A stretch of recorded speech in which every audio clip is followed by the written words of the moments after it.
Hello everyone and welcome back to another video. Welcome to my retro tech. That's difficult to say on a Saturday morning. And welcome to 2020. I hope it's going well so far. Right, we have updates on the Mattel Aquarius. I've left the C64 alone briefly. I will come back to that very shortly. Anyway, the Mattel Aquarius. Beautiful, isn't she?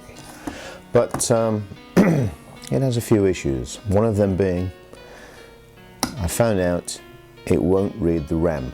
How do I know this? Well, if you look at the screenshot there, or perhaps there, you will see that it reads 1.7K of RAM, even with the 16K expansion included. Now, the reason that this came to light, bearing in mind I have no software for this machine, the reason it came to light is because I have bought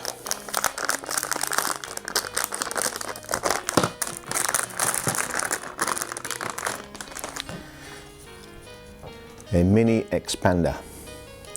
And what this quite ingenious machine is, or device is a 32K expansion for the Aquarius.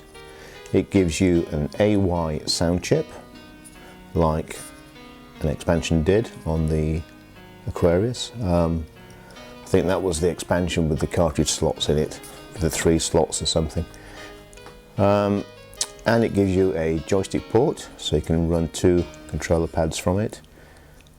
It's not a standard Atari DIN plug, but you can adapt this to give you 2 joypads, 2 joysticks, whatever. It gives you an audio out, I believe that's what that is. But more importantly to me at the moment, it gives you a USB, and what that allows you to do is to read a fat formatted USB stick of quite low capacity, and you can play the entire library of Aquarius software, a mighty whatever it is, who knows, 60, 70, 80, 90 games. I don't think it's that many actually, but whatever it is, you can download them and stick them on there and away you go. The issue is, when you turn the Aquarius on, you get a yellow screen which says press return, and it bleeps, and then it says Microsoft Basic, blah blah blah. When you plug this in to the slot there, what it should do is give you a menu of 1, 2, 3, 1 to load software, 1 for an audio player, and 1 for something else. I've never seen it because I can't get it to work. It won't load. It won't do anything. So when you pop this thing out, got an edge connector on there, and in here, which you probably can't see, there's a female edge connector, a little bit like a Atari 2600 type connector. It's just a standard. Looks like an ISA pitch standard connector, or a Zorro slot if you're an Amiga fan. But very small, probably, I don't know, less than 3 inch. But when I plug this in, turn the machine on, I either get random blocks on the screen, like a ZX Spectrum would when it crashes, or I just get the flashing press return to continue Aquarius Basics logo screen, whatever you want to call it. So, I've cleaned the connector. I've had a quick look at the pins. They seem nice and taut and seem to be doing the job, but it does nothing. So what does that mean? Well, it means, oh, this came from eBay, by the way, and I want to say thank you to the chap Roy who's selling these. We've been having a little bit of dialogue for a day or two, as mine doesn't work. I was going to send it back. But what I wanted to try and do was to load something on here to run a memory test to see if the 16K was working. I couldn't find one.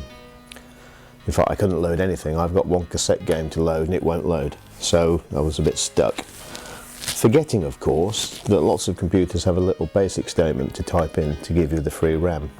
And the Aquarius does just that. It's print space FRE, open bracket, X, close bracket, press return, and that will give you the free RAM, as here. So he told me that last night. I said, try that command. and see if your 16K is working. The 16K isn't working, or isn't at the moment connected in some way, shape or form. I can't imagine it's broken, unless there's you know, some RAM faulty. I'd love to know what's been spilt on this machine in its life that's damaged the plastic. It's like it's had nail varnish on it, or paint. Anyway, it doesn't work. So what I'm going to do is I'm going to pull this apart. I've never taken the Aquarius apart before. I can imagine what's going on in here. It will be like a ZX Spectrum, I guess. It looks to have 6 screws about its base. It will lift off, and I guess the keyboard will be on a very flexible, very poor quality plastic connector, which has corroded, gone brittle, and will snap instantly. But I don't care, I'm going in. Let's have a look at this beastie.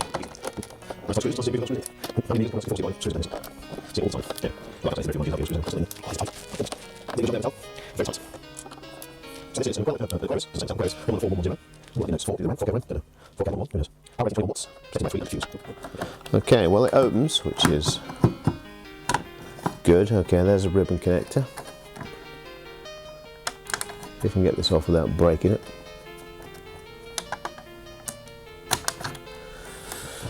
Any wires? No, no wires, okay. Actually, the ribbon looks good. So the keyboard, or the membrane keyboard, has got 1, 2, 3, 4, it's got 8 screws, and then it's hot glued in as well.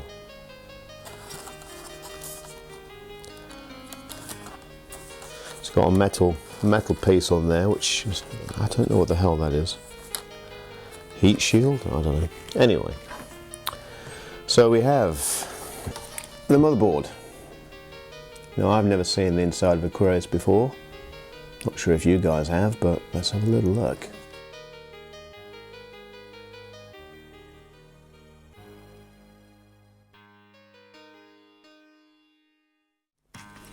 What I wanted to see is if well,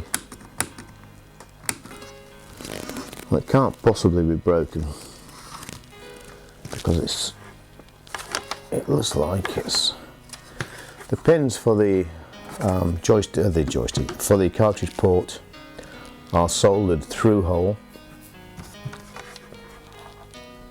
I can see absolutely nothing wrong in there. Nothing at all. I was hoping there would be I don't know, there might still be a dry solder joint, I guess. So I could hit it with a soldering iron and see what's going on.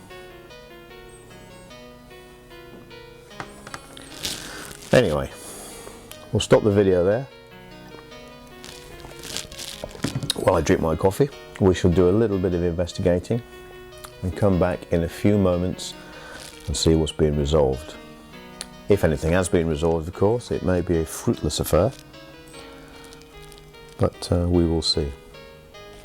I might try and see if I can do a quick and dirty composite mod, and then at the very least I can get some video capture out of this. I have ordered a proper composite modification for this, where you remove the RF modulator, which is that bit with the Radifin written on it. You put a little PCB in there and you make yourself a proper composite output. But you should be able to get some kind of signal out of the TEA1002. But I've never tried, so I don't know if that again is a fruitless affair. But we'll give it a go, and I'll see you shortly. Thank you.